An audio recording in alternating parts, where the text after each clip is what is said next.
అయితే రాజకీయాలు మాత్రం పెట్టుకోండి. రాజకీయాలు ఎందుకంటే రకరకాల రాజకీయాలు ఉంటారు, రకరకాల పార్టీలు ఉంటారు. మరి మీ విషయాలు పంచుకోవడానికి మంచి మీడియా కౌన్సిల్ వాట్సాప్. మరి నాలుగైదు రోజుల మాటల నా విద్యార్థులే నా ఆస్తి అన్న. అట్లాగే మనం చూస్తే నాకు చాలా ఆనందం. అందరూ సాఫ్ట్వేర్ కావాలి పర్లేదు, ఎవరు అర్థం దాని గురించి దిగలేదు. మేము ఊళ్ళో ఉన్నామండి, మేము వాళ్ళకి వ్యవసాయం చేసుకుంటామండి అన్నా కూడా నాకు అందరూ సమానం సాయం. నా కార్యక్రమం ఏం తెలుసా, మా ఇంట్లో కూరగాయల మొక్కలు కూరమొక్కలు తీసుకుంటుంటాను. నేను మ్యారేజ్ వాడి కానీ వాటిని నేను కొన్ని కూరగాయల మొక్కలు పూలు కలుపుతూ కాయలు కలుపుకుంటాను ఇప్పుడు. కాబట్టి వ్యవసాయం సరే. ఎనీవే ఎవరెవరు ఏ వృత్తిలో ఉన్నా సరే అందరూ పైకి రావాలి. మీ జీవితాలు చాలా సుఖమైన సంతోషంగా ఉండాలి, ఆరోగ్యంగా ఉండాలి. నాకు ఈ అవకాశం ఇవ్వండి. అందరికీ కృతజ్ఞతలు సెలవుతున్నాను.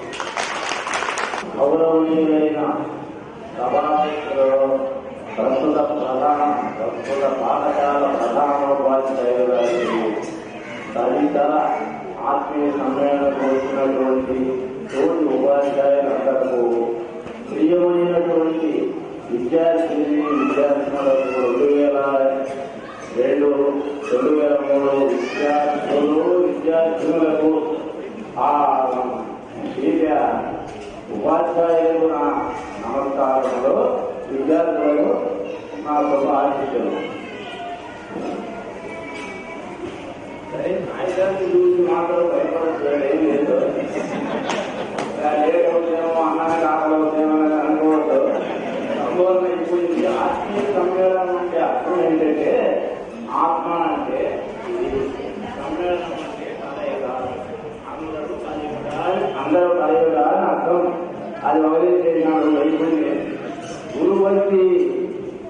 గురుభక్తి అంటే గురువుల మీద విద్యార్థులకు ఉండే భక్తి. అది ఈనాటిలో అనేది సృష్టి పుట్టినప్పటి నుంచి ఉన్న ఆచారమే. కాకపోతే అప్పుడు మనం వేసుకునే డ్రస్సులు వేరు, ఇప్పుడు వేసుకునేవి వేరు. డ్రస్సులు ఎలా మారినాయో, రావులు ఎలా మారినాయో అట్లనే అభ్యర్థులు మాత్రం వస్తున్నాయి. అంతేగాని ఆత్మీయ సమ్మేళనము, గెలుడలు, ఇంగ్లీష్ లో తెలుగు ఆత్మ సమ్మేళనం అని మాత్రం వస్తున్నాయి. అంతే. ఆనాడు కూడా అర్జునుడు గురుభక్తిలోని భారతదేశంలో గెలిచాడు. ఎందుకంటే భీష్ముడిని ద్రోణుని చంపడం ఎవరి వల్ల కాదు, వాళ్ళిద్దరు లేడు. అలాంటిది నమస్కార భావన వేసినాడు. అబ్బో నా శిష్యుడు కాబట్టి నమస్కార భావన వేసిందని ఈ విధంగా చేసేది 2 నిమిషాలు మర్చిపోయాడు, భావన పెట్టాడు. అప్పుడు వెళ్ళిపోయాడు. అప్పుడు సంపాదన అన్న తండ్రి గారు ఒకటి చేశాడు. అది గురుభక్తి అండి. తర్వాత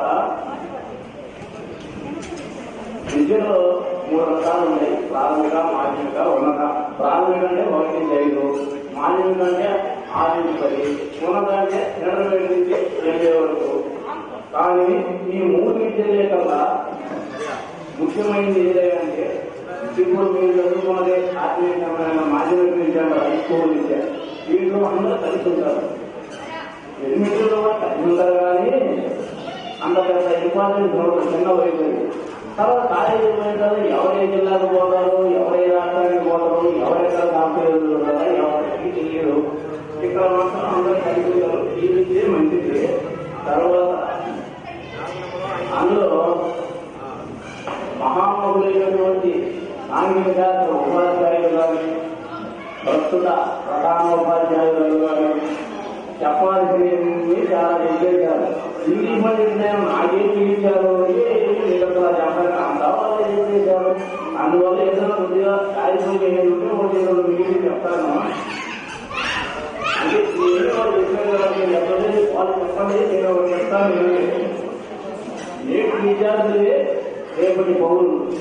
అంటే సమాజంలోకి వెళ్ళిపోతారు, వెళ్ళిపోయారు. ఆల్రెడీ మీకు పిల్లలు సంసారాలు అన్నీ ఉన్నాయి. కానీ ఒకటి మాత్రం గుర్తుపెట్టుకోండి, ప్రతి వ్యక్తికి ఉండాల్సింది ఏంటంటే అయితే మళ్ళా మీరు అనుకుంటారు ఇవన్నీ సార్లు వచ్చే చెప్తున్నా అక్కడ సార్లు తయారేవా అని కూడా అనుకుంటారు. మీరు అనుకోకుండా ఏంటండి కనుకలలో మీరు భార్య కదా అదృష్టం. కనుకలంటే మన సార్ కాదు. కనుకలంటే అర్థం ఏంటంటే మన మన సైకాలజీ అర్థం చేసుకున్న ఆమె దొరకాలి. తర్వాత రెండు రత్నాలంటే పిల్లలు. రత్నాలంటే గుండ్రంగా తయారు చేసుకుని రత్నాలు కంగారు అక్కడ ఉన్నాయా? అది కాదు. మంచి గుణవంతులు, బాగా చదువుకునే వాళ్ళు, మంచి గుణాలు కలిగిన వాళ్ళు పిల్లలు ఉండాలి.